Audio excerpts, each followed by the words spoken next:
चलिए दोस्तों, फाइनली उठक पटक के साथ बाजार में लास्ट 2 दिनों में बहुत अच्छी ट्रेड खत्म हुई। अब नेक्स्ट वीक कैसे करना है हम लोगों को ट्रेड, इस बारे में करेंगे चर्चा। मंडे को कहाँ होगी परफॉर्मेंस, क्या निफ्टी के आंकड़े रहेंगे। मैंने जो आपको आंकड़े बताया था निफ्टी का कि 10,000 के आसपास निफ्टी ने सपोर्ट ले लिया है, तो वो सपोर्ट बरकरार रहा और आज 10,300 की तरफ निफ्टी अग्रसर हो गया, क्योंकि कल वाले वीडियो में भी हमने इन ही डेटा पर चर्चा करी थी कि 10,300 के आसपास निफ्टी का रेजिस्टेंस बनेगा और बाजार 10,300 के आसपास बंद होने की कगार पर रहा। ठीक है, अब मैं आपको अगर यहाँ पर एक बात कहूँ तो आपको यहाँ पर एक सीधी लकीर ये दिख रही होगी मार्केट की, ये लाइन, सीधी लाइन। यहाँ से थोड़ा सा वीडियो को मैं पीछे लेता हूँ। ठीक है, अब ये सीधी लाइन पर ही आपको बाजार चलता हुआ दिख रहा है कल से अभी तक। तो दोस्तों, फिजिक्स के प्रेमियों और बचपन की कहावतों के अनुसार अगर आपने एक कहावत सुनी हो तो मैं आपको यहाँ पर एक प्राइस एक्शन की थ्योरी सिखाता हूँ कि अगर किसी भी चीज़ का प्राइस बढ़ रहा होता है तो बढ़ता रहता है और गिरता है तो गिरता रहता है। अर्थशास्त्र के अंदर भी ऐसा ही होता है, अगर किसी भी वस्तु का दाम इंक्रीज हो रहा होता है तो अच्छी क्वालिटी की वस्तुओं का दाम हमेशा बढ़ता रहता है और गिरने की अवस्था में गिरता रहता है।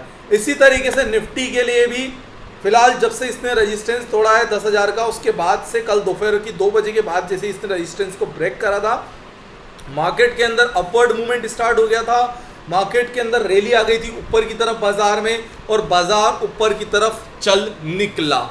अब मैं आप लोगों को यहाँ पर ये बताने वाला हूँ, क्या बाजार इसी तरीके से ऊपर की तरफ रुकेगा या फिर क्या मार्केट नीचे तो नहीं पलट जाएगा, क्या मार्केट दोबारा नीचे तो नहीं आएगा। दोस्तों, इस बारे में करेंगे हम लोग यहाँ पे चर्चा। चलिए, निफ्टी के लिए इंपॉर्टेंट लेवल्स तो अभी फिलहाल बन रहे हैं 10,200 के। अगर निफ्टी का लेवल 10,200 को होल्ड करता है तो मार्केट के लिए और भी अपवर्ड की डायरेक्शंस खुलेगी और भी ऊपर जाने के लिए तैयार रहेगा। लेकिन क्या निफ्टी 10,200 के नीचे जाता है या निफ्टी ऊपर से रेजिस्टेंस कहाँ बनाएगा, क्या 10,500 तक जाएगा निफ्टी मंडे को, या वापस पिछले सोमवार की तरह बाजार के अंदर डाउनसाइड स्टार्ट हो जाएगी जैसा कि पिछले हफ्ते हुआ था। उन सारी बातों की कर लेते हैं चर्चा। उसके लिए चलते हैं ऑप्शन चेन के साथ साथ में देख लेते हैं एक डाटा और। अब मैं आप लोगों को यहाँ पर एक चीज़ बता देता हूँ, अगर आप इंट्राडे ट्रेडिंग करते हैं या इंट्राडे ट्रेडिंग करना चाहते हैं तो ये 2 वीडियोस जो आ रहे हैं ये आपके लिए काफ़ी इंपॉर्टेंट हो सकते हैं। इन दोनों वीडियोस को कर लीजिए आप डाउनलोड और सीखिए इंट्राडे ट्रेडिंग और साथ ही साथ में प्राइस एक्शंस की ट्रेडिंग के आधार पर मैंने ये वीडियो बनाया और इस वीडियो की लिंक मैंने डिस्क्रिप्शन में दे रखी है। इस वीडियो को कर लीजिए आप डाउनलोड और सीखिए स्पेशल फॉर इंट्राडे ट्रेडिंग कैसे की जाती है। चलिए, अब मैं आप लोगों को बता देता हूँ एफआईज और डीआईज के डेटा। तो एफआईज और डीआईज का जो डेटा है वो मार्केट के अंदर है पॉजिटिव। क्यों? क्योंकि यहाँ पर मैं एफआईज की डेटा की बात करूँगा। एफआईज ने करी है 1235 करोड़ रुपए की खरीदारी और डीआईएस ने करी है 800 करोड़ रुपए की सेलिंग। तो एफआईज की अगर बात करी जाए मोटा मोटी टारगेट पर तो एफआईज की तरफ से डेटा आ रहा है पॉजिटिव और डीआईएस की तरफ से नेगेटिव, लेकिन ओवरऑल सेंटीमेंट मार्केट के अंदर पैसा आया है। डाउ भैया देख लेते हैं डाउ जोन्स कहाँ पे चल रहा है। तो डाउ जोन्स का अगर मैं आपको बताऊं तो गूगल फाइनेंस के डेटा के अकॉर्डिंग डाउ जोन्स जो है वो 25,896, माफ कीजिएगा 25,896 के ऊपर बना हुआ है। 96 का मतलब क्या होता है 25,896 के डेटा पर है और थोड़ी सी कमजोरी दिख रही है। इसी के अकॉर्डिंग निकालेंगे डेटा हम लोग। ग्लोबल मार्केट भी देख लेते हैं कि ग्लोबल इंडाइसेस कहाँ पर है। मैं आप लोगों को बारीकी इसलिए समझाता हूं दोस्तों ताकि आप लोग खुद आप स्वयं प्रिडिक्ट करना सीखें बाजार को। आप क्या सीखें कि खुद स्वयं कैसे डेटा निकालेंगे। अगर आप मेरे साथ जुड़ना चाहते हैं या मेरे साथ में ट्रेडिंग सीखना चाहते हैं, मेरे साथ में ट्रेडिंग करना चाहते हैं, लर्निंग अर्निंग के लिए आप मेरे को व्हाट्सअप कर सकते हैं। डिस्क्रिप्शन में मैंने अपना नंबर दे रखा है, उस नंबर पे आप मुझसे कर सकते हैं संपर्क। ग्लोबली अगर डाटा की बात करूँ तो ये मैं आ गया हूँ, मनी कंट्रोल की वेबसाइट है, रेफरेंस मैंने यहाँ से लिया है। और आप लोगों का डेटा की बात करूँ तो SGX निफ्टी 100 पॉइंट्स डाउन है और बाकी लगभग सभी मार्केट के अंदर जो है उतार और चढ़ाव बना हुआ है। अब मैं सिक्के के दोनों पहलू समझाऊंगा आप लोगों को। क्या मार्केट 10,200 के नीचे गिरता है तो वापस 10,000 तक जाएगा या मार्केट ऊपर की तरफ टिकेगा। तो दोनों पहलू समझने के लिए सिक्के के चिट भी और पट भी चलते हैं हम लोग इक्विटी के डेटा पर। एंड ऑफ द वीडियो मैं आप लोगों को डेटा जरूर देकर दूंगा कि आप लोगों को कहां पर करना है trade. Actual data of trading का आपको इस वीडियो के एंड तक मिल जाएगा। अगर आप इस वीडियो को पूरा देखेंगे तो ही आपके पास डेटा रहेगा। कॉल और पुट के डेटा की बात कर लेता हूं, थोड़ा सा मैं यहाँ से और सरका देता हूँ वीडियोस को, ठीक है। तो कॉल और पुट के डेटा के अकॉर्डिंग अगर मैं आप लोगों को बताऊं रेजिस्टेंस और सपोर्ट कहाँ से निकल रहा है, तो रेजिस्टेंस और सपोर्ट जहाँ निकल रहा है उसकी बात कर लेते हैं। रेजिस्टेंस बन रहा है मार्केट के अंदर 10,300 पर और 10,400 पर, साथ ही साथ बड़ा रेजिस्टेंस जोन है 10,500 पर। रेजिस्टेंस के लिए आंकड़े आप नोट कर लो 300, 400, 500।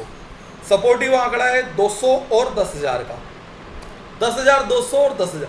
अगर 10,200 के नीचे मार्केट की ओपनिंग होती है कल, नोट करके चलें, फिर बाद में ना पछताएं। अगर 10,200 के नीचे मार्केट की ओपनिंग होती है तो मार्केट की रेंज बनेगी, वो बनेगी 10,000 से लेकर के 10,200 तक की पहली range. First range of trading ये बनता है। इसको आपको कैसे प्ले करना है, सपोर्ट के आसपास आप बाय कर सकते हैं और रेजिस्टेंस के आसपास आप सेल कर सकते हैं। अगर 10,200 के ऊपर मार्केट की ओपनिंग होती है निफ्टी की, तो आप लोगों को क्या प्ले करना है, 10,200 का ही सपोर्ट लेकर के आप प्ले कर सकते हैं 10,300 और 10,500 के लिए। अब मैं ज्यादा बड़े डेटा नहीं बोलूंगा, लेकिन यहां पर मैं आप लोगों को बता रहा हूं कि ये मान लीजिए 10,200 का लेवल है। आपको मैं थोड़ा सा प्रैक्टिकली बता देता हूं, इसको आप ऐसा समझ लीजिए कि ये 10,200 का लेवल है जिसपे ये निफ्टी का सपोर्ट बन गया है। अगर ये निफ्टी 10,200 के सपोर्ट को तोड़ती है तो निफ्टी 10,000 तक दोबारा जा सकती है। अगर 10,200 का होल्ड करती है लेवल, तो फिर 10,300 के लिए अग्रसर हो सकती है। 10,300 का लेवल तोड़ने के बाद 10,500 का लेवल बनता है, लेकिन 10,500 का लेवल बहुत दूर का लेवल है निफ्टी का।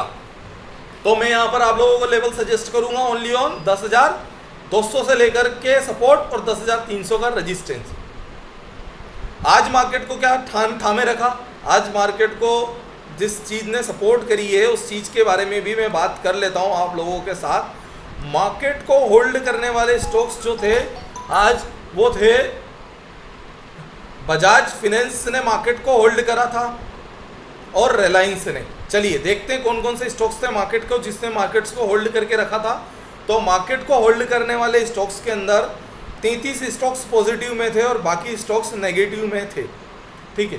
तो अगर मैं आप लोगों से मोटा मोटी तो बाजार को होल्ड किसने करा, निफ्टी को कौन ऊपर की तरफ लेके गया, बजाज फाइनेंस, बजाज फिनसर्व और रिलायंस। अब रिलायंस का वेटेज मार्केट के अंदर बहुत ज़्यादा है दोस्तों, तो मार्केट के अंदर जब भी इस तरह का मूवमेंट आता है तो निफ्टी को सपोर्टिव मूवमेंट सिर्फ रिलायंस की तरफ से मिल रहा था।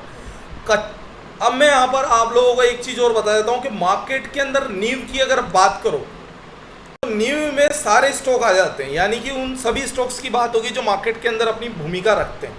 बट भूमिका वाले स्टॉक्स तो कमज़ोर थे, अहम भूमिका वाले स्टॉक्स में तेजी थी। तो इसका अगर मैं आप लोगों को यहाँ पर एक मीम शेयर करता हूँ, थोड़ा सा मेरा व्हाट्सअप लोड हो जाए लैपटॉप पर तो मैं आप लोगों को वो मीम भी बता देता हूँ। लेकिन वो मीम कुछ इस प्रकार से था कि बाजार के अंदर, वो आपने शायद एक अक्षय कुमार का देखा होगा जिसके अंदर, मैं आपको रुकी एक दिखाई देता हूँ, 1 ही मिनट लगेगा।